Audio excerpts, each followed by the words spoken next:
Hello, my name is Kelsey. I'm a 36-year-old woman. I have been through a lot in my life, and today I want to tell you about my entitled sister-in-law and how I put her in her place. So let me start by telling you about myself and my husband, Andrew. The two of us are college sweethearts. We got married pretty much right after we graduated. We worked hard and tried our best to live comfortably, but then disaster struck. One day while I was at work, we ended up getting robbed and held hostage for a total of 12 hours. Needless to say, that experience left me traumatized for a long time. After that, I could not bring myself to walk into an office and work. So Andrew and I decided it would be best for me to stay at home. Andrew made enough to support us, and we were both happy with that. Enter my sister-in-law, Madison. Madison moved to our city because she wanted to go to the same college that we went to. She's a good 10 years younger than us, and we considered her to be a child to us more than a sibling. Anyway, we tried our best to be there for her when she moved, but she seemed to be getting along fine in university, and she never really seemed to want to spend much time with us. We understood that. When we were in college, all we wanted to do was spend time with our friends and have fun. We never pushed her to meet with us or anything. We would only call her every week to make sure that she was doing fine. That was how it was for most of her college life, and it was all going smoothly until one day, Madison came over unannounced. I opened the door to her sobbing and barely being able to breathe. Obviously, I was alarmed and I invited her in. "Oh my gosh, Madison, what happened? Why are you crying? Come in. I'm so sorry for showing up unannounced." "Nonsense. Don't apologize. We're family. Here, drink some water, and when you calm down, why don't you tell me what's wrong?" "Thank you so much for this. I just got dumped."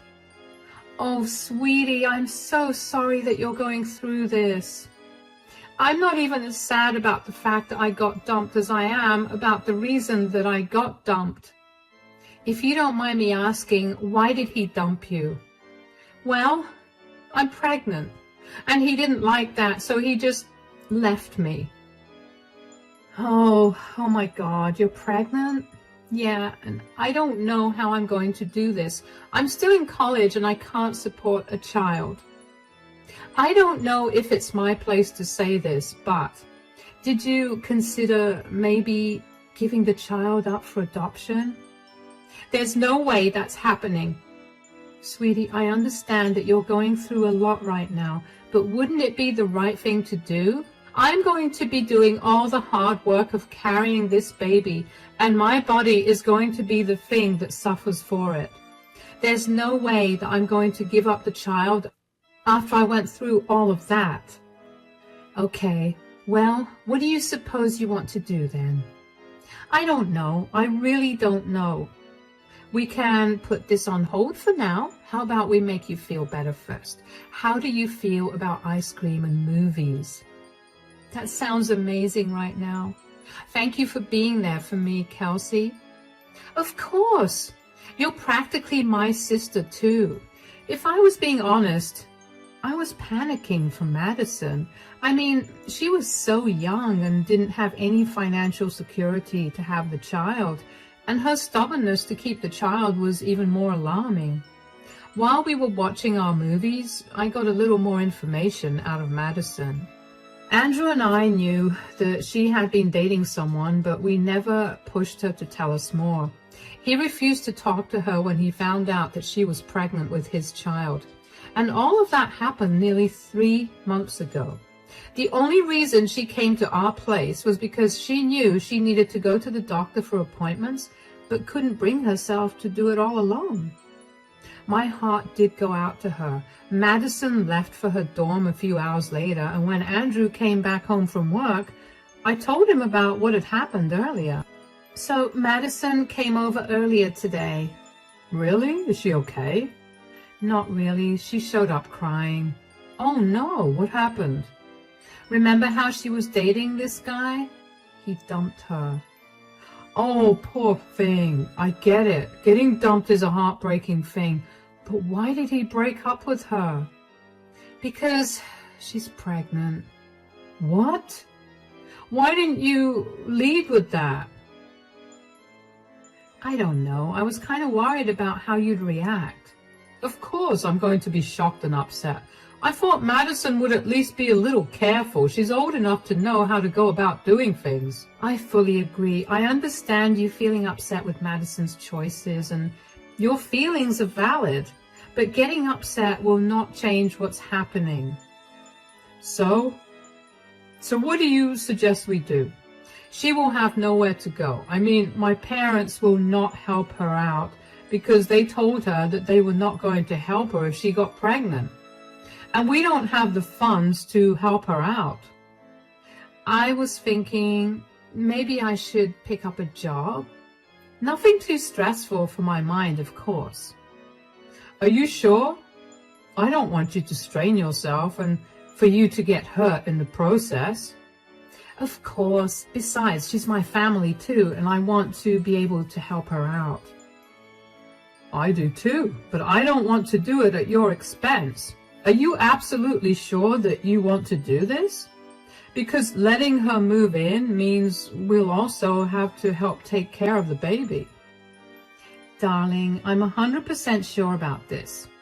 I'll start looking into some more domestic jobs. We can continue to live on your pay, and we can help Madison with my pay. That sounds like a good plan. Thank you so much for helping Madison out. What is with the two of you thanking me? Come on. Wouldn't you do the same for me? Of course, darling. Now, why don't we forget about this for a moment and watch a good movie? I was glad that Andrew took the news better than I expected him to. I knew that even though he and Madison didn't have the closest relationship, he was still protective of her, considering she was his babysitter. But I knew that I was going to do my best to find the best kind of job I could that would not trigger my PTSD in any way. After scouring the internet and asking around a little, I found out that just a few blocks away there was a whole line of rich neighborhoods. And most of them were looking for housemaids, and they were willing to pay pretty decently for them. Of course, I applied immediately because I felt like it was the best job that I could get, and for me to work. After applying around, I decided that I needed to tell Madison what was happening and how we planned to help her out. So I called her and asked her to come over. When she arrived, she looked nervous, but I greeted her as warmly as I could. Madison, come in. Hey, Kelsey, what's going on? Why'd you call me over? I just wanted to check in on you, and I wanted to talk to you about something. Well, I'm still very sad, but I guess I'm coping. I wish I could help you feel less sad about the breakup, sweetie, but I am glad to hear that you're getting by. And what about the pregnancy? Are you eating well? I have no appetite, but I'm eating just for the baby. I still don't know how I'm going to survive when the baby comes. Yeah, that's what I wanted to talk to you about. I spoke to Andrew about your situation. Oh no, is he disappointed with me? Is he upset or angry? He's a little disappointed in you, but he's not angry or upset. He's just very worried about you, which is why we want to help you out in any way that we can. Oh, what do you mean? Well, for starters, we would like you to move in with us. That way, we can help take care of you and the baby when it comes, and it will also provide you with a place to live so you don't have to struggle financially with that. Seriously? But aren't you guys struggling financially too? Will you be able to help me out? Don't you worry about that.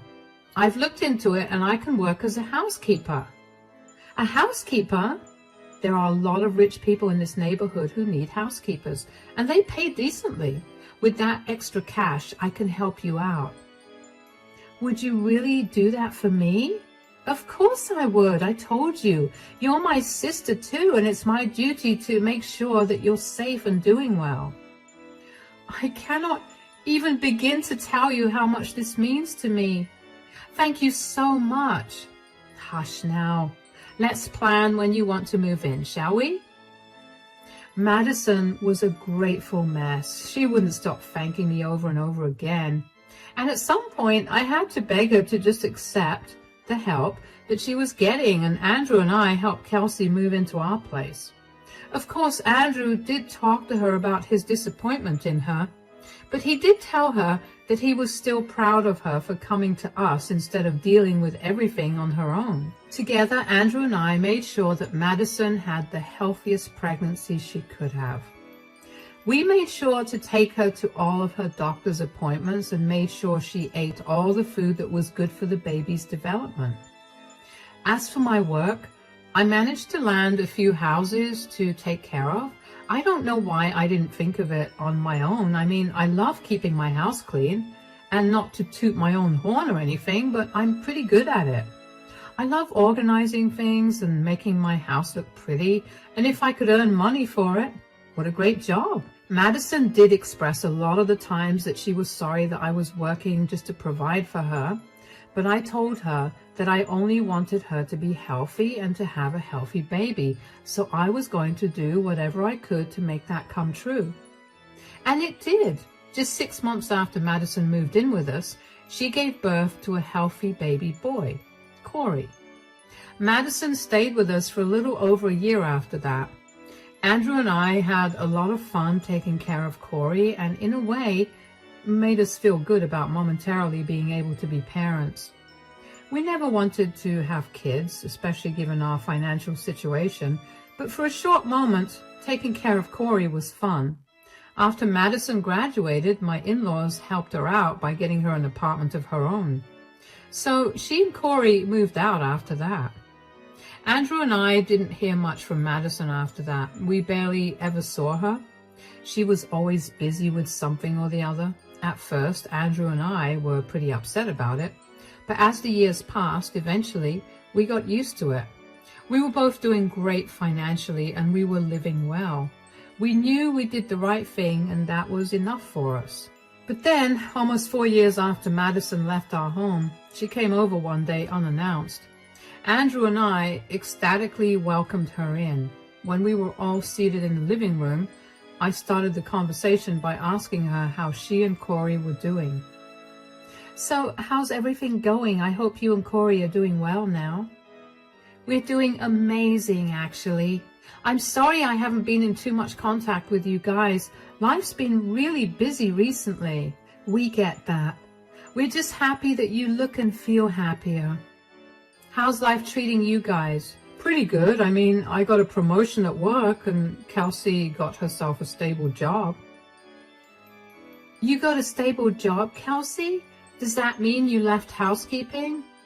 No. I now properly work for only one family. It's stable because I no longer have to run around to different houses each week and remember a ton of different rules to follow. Ah, that's good. So what exactly have you been up to that's kept you so busy? Well, I found someone. Really? When? And what's his name? His name is Bruno. I think we met only a few months after I left your place. Anyway, we've been together since then, and he's been my rock. Not to mention, Corey absolutely adores him. That's sweet. So when do we get to meet this mystery man of yours? In 2 weeks. That's a little specific. Is there something happening in 2 weeks? Yes, my wedding. What? You're getting married? Congratulations. Yes, I am, and I wanted to invite you guys first. Oh, honey, that's wonderful. Of course we'll be there. Great. Just you know, it's going to be a black tie event, so dress like you have money. What's that supposed to mean? I don't want to seem insensitive or anything, but you guys don't really have a lot of money, and Bruno and I kind of want to make the wedding into a fancy event. All of our rich friends will be attending, and we had to save up quite a bit for this. Huh, okay, well, that was definitely a very insensitive thing to say, especially since your no money having brother and his wife helped you pay your bills for a year. Oh, come on, don't take offense to that. You'll understand why I said that when you come to the wedding. How can I not take offense to that? You've stayed out of touch with us for years. Came back out of the blue to tell us that you're getting married, and then you insult us? Sweetie, calm down. No, Madison needs to learn to be a little grateful for all your hard work that let her get to this stage in her life. Okay, you're being really dramatic and I don't want to be here for it. I'll email you the invite to the wedding. You have until tomorrow to RSVP. Bye. Andrew and I just stared at Madison as she walked out in shock. I couldn't believe how entitled she had become. I was honestly so hurt by her words. I mean, I only picked up the job so I could help her out, and to see her turn around and treat me like I was some low life made me want to cry. Andrew did reach out to her again, and she did not reply. Andrew was seething with anger and did not want to go to her wedding, but I convinced him that we should go. I mean, I was hurt, but I was not going to let that come in between my family. Madison was still Andrew's sister, and he shouldn't have to give up such a huge event in her life because I got hurt. The wedding was a small ceremony that only Madison and Bruno's closest friends and family attended. That made me even more glad that we had gone, because at least it showed me that Madison had some respect left for what we did for her. Bruno was a handsome, charming man, and Andrew and I instantly liked him. We found out that he was a marketing manager for an up-and-coming firm, and he was doing pretty well. That did make me question if that was why Madison became so elitist. I mean, she probably got used to living a lot more comfortably with Bruno. That didn't excuse any of her comments, but it did give me a reason. Anyway, a few months after the wedding, the family that I had been working for decided to move to another state. I was heartbroken because they had become pretty close to my heart, and I had spent quite a lot of time with them. As a going-away present, they offered to let me buy their huge mansion of a house for practically nothing. Yes, they were that rich. Of course, Andrew and I took them up on that offer, and within a few months, I was the owner of that house. Now, I didn't want to move from the house that we were currently living in because I was too attached to the memories that I had in it. So I decided that I would put the house up for rent. And if that didn't work, I could try turning it into an Airbnb. Well, just a few days after I put the house up for rent, I got contacted by someone. After a few conversations, I quickly realized that I was talking to Bruno, Madison's husband. Of course, I was curious as to why they were renting a house. But I kept my questions to myself, and instead, as a favor to the family, I offered to rent it to him for dirt cheap. He accepted that offer, not without thanking me profusely, and within the next month, Bruno, Madison, and Corey had moved in. Andrew and I decided that we'd give them another month to settle in before swinging by to meet them. I let Bruno know before we went there, but he must not have told Madison about our visit. When we got there, Bruno greeted us warmly. "Oh, hey guys, come in."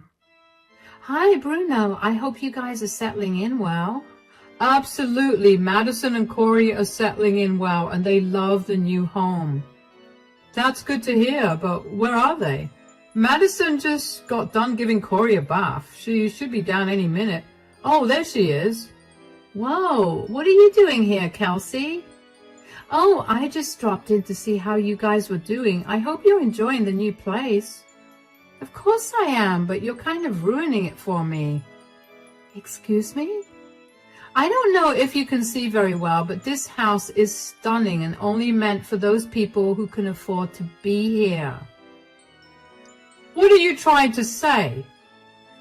"What I'm trying to say is filthy maids are not allowed in my house." "Madison, you can't speak to Kelsey that way. How dare you talk to Kelsey that way when she was the one who helped you out when you were at your lowest?" "Of course, she had to help me, and don't the poor have to serve the rich?" "What? Do you realize how insane you sound? You were the poor one. Kelsey's hard work helped you find your feet and eventually get here. Madison, you're being disgusting right now. You need to apologize to Kelsey right now, or you're going to regret it. Look, you guys can get all worked up about this, but I'm not apologizing. I know that I'm right, and there's nothing that you can say that will change my mind. Kelsey, I'm so sorry for her behavior. Please don't let this affect us. It's all good, Bruno. Whoa, Bruno, why are you apologizing to her for me? I specifically told you that I didn't want to apologize, and what effect do you think she's going to have on us? She's just a disgusting maid. You need to shut up right now, Madison. You don't know what you're talking about. Why are you defending this low-class woman over me? It's my eyes that are suffering from seeing her in my home. Oh, you mean the home that's hers? Huh? What do you mean? She owns this house. She's the one we're renting this from. What? I didn't know that. Why would you rent this from her? Why not? You begged me to buy a house, something that I couldn't afford to do, so we settled on renting one instead. I saw Kelsey's house up for rent, and I approached her about it. She was willing to rent it to us way below the market rate, so of course I took her up on that offer. She did that out of generosity, and you had no problem crapping all over that. You know what? I think it's best that Andrew and I leave right now. I'm so sorry once again, Kelsey. It's all right, Bruno. I'm sorry that you have to live with such a snob. I was fuming with rage, and I was also feeling very humiliated. I knew that Madison thought lowly of me, but to hear her openly insult me that way to my face, I was beyond angry. I walked out of the house, and Andrew followed suit. After we got back home, Bruno called me to apologize for Madison's behavior, and I told him that I didn't want any apologies from him. I only wanted them from Madison, but of course, she was never going to do that. 2 days after the whole thing, Bruno called me again, but I had been in the shower, so Andrew picked up the call. Apparently, Bruno had been trying to get Madison to see why what she said was wrong, but she refused to budge. He was apparently so disgusted with her attitude and poor treatment of me that he decided that he wanted to leave her. I was shocked to learn that he was leaving her. I didn't expect something so drastic to come out of this, but his choosing to divorce her made something in me flip as well. Bruno told us that he'd be moving out of the house by the end of the week and asked us to keep the rent for that month. I was furious that he was the one who was leaving and not Madison. So I decided to take that matter into my own hands. After a little bit of questioning, Bruno told us that Madison was not working any job at all. They had all been living off of Bruno's pay. That made a lot of sense. So I contacted a good lawyer and had an eviction notice for 30 days written up. I was going to wait until Bruno left to hand the notice to Madison, but she showed up at our house before that. Andrew had opened the door to her, and he was not very nice when he saw her. What do you want, Madison? You lied to me. You never told me that you guys got rich. I don't see why we needed to tell you that we were rich. You couldn't have shared your success with me. Why would I, when all you saw me as was a filthy maid? Do you even know how embarrassing that was for me? Because someone from a low-class family is doing better than you or helping you out? Enough. How was I supposed to know that you were not low-class? Should that really factor into how you treat people? Of course, I don't want to be taken advantage of at any point in my life, now that I'm successful. So, when you were pregnant and alone and I stepped up to help you, you're saying that I shouldn't have because you were only taking advantage of me? No, of course not. I was one of the better low-class people. And we're not?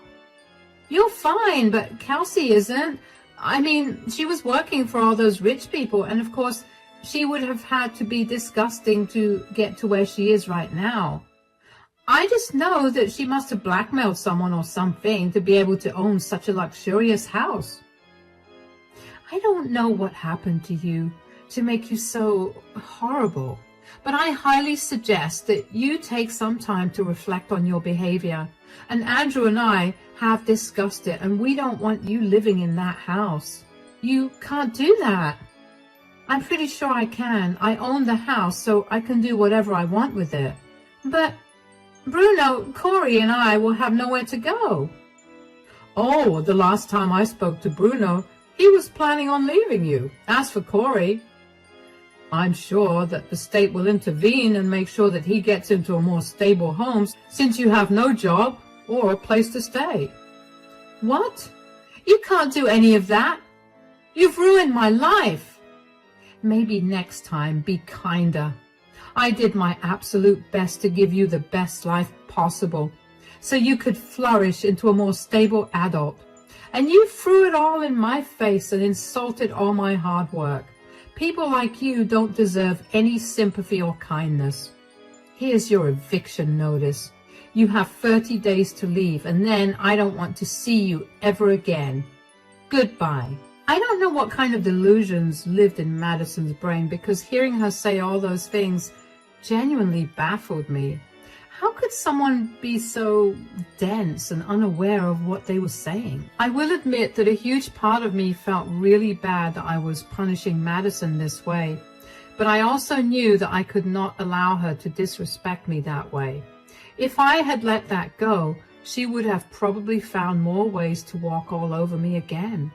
Only I knew how hard I had to work to provide for her and get to where I am today, and she had no right to dump all over it. After that, things only went downhill for Madison. I only knew about what was happening with her because she would keep texting me about it to blame me for it. Apparently, after she left our place, Bruno served her divorce papers. Bruno later on told us that Madison began to scream and cry and beg him not to leave her, but he was having none of it. Of course, Madison had refused to work after I had helped her out. She had simply latched herself onto someone else, so she had not much to her name, which meant that she couldn't get herself an apartment no matter how hard she tried. When we hit the 15-day mark, since having served her the eviction notice, Madison called me crying and begged me to let her stay there. But honestly, I did not want to be bitten again. I had been fooled one too many times, and I was not going to allow her to hit me yet another time. I deserved better than that. At the same time, I was not a monster either, so I told her the best that I could do for her was fly her and Corey back home. Madison cussed at me for that and hung up the phone. Of course, Madison knew that if she went home, her parents would rip into her for wasting her life so far, and she did not want to deal with that, apparently. I didn't want her and Corey to be separated, but she was not willing to think logically. I had done all that I could do. Madison had apparently tried to contest the divorce and tried to extort Bruno for alimony. Unfortunately, she did manage to get some alimony from Bruno, but only for a short period of time. As for Corey, Bruno did file for his custody. He loved Corey like he was his own son and had seen how Madison barely cared for him. He provided CPS with all the evidence necessary of Madison's ineligibility to take care of and raise Corey, and eventually Corey was out into Bruno's custody until Madison got back on her feet. Now, that was blow after blow to Madison, and if there's one thing you should know about Madison, it's that she hates being wrong and hates losing. She decided that she wanted nothing more to do with any of us, so she left our city and fled to God knows where. Andrew and I are just happy that we no longer have to deal with her antics. We still keep in touch with Bruno and Corey, and we've all become even closer now. I offered to let them live in my other house again, but Bruno insisted that we move to the other house while they moved into the house that we had been living in. So that was what we did. I finally get to enjoy the fruits of my labor, and I get to enjoy a wonderful time with my family. Life just couldn't get any sweeter.